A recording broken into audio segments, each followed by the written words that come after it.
Et on vient de voir, on est en mode annonce chez les libéraux. Julie Couture à Québec. Le ministre Sébastien Proulx se fait très visible sur le terrain d'ailleurs. Oui, Pierre, attendez-vous à voir Sébastien Proulx à de nombreuses reprises pendant cette campagne électorale. Ici, dans la région de Québec, on sait que selon les derniers coups de sonde, la CAQ est nettement en avance avec 51 des intentions de vote. Même dans Tachereau, ce château-fort péquiste avec le départ d'Agnès Maltais.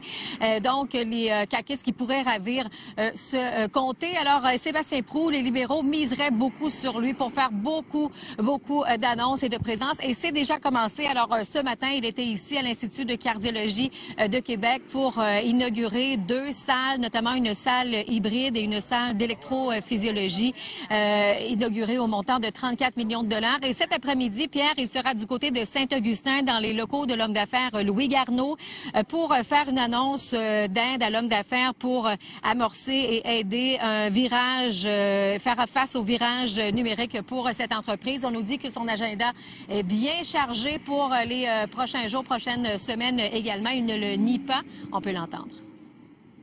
Parler de l'avenir, puis rappeler aux gens que Québec est dans un élan, puis il faut pas le freiner, cet élan-là. Mais oui, je vais jouer mon rôle.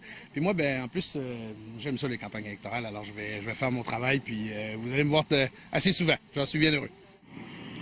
Alors, Pierre, il sera question, oui, d'économie, oui, de santé lors de cette campagne électorale. Et ici, à Québec, vous le savez, c'est la question du 3e lien et de la mobilité, le transport, qui est très forte dans l'opinion publique. Et il en sera beaucoup question lors de cette campagne électorale. Merci, Julie. On suivra ça.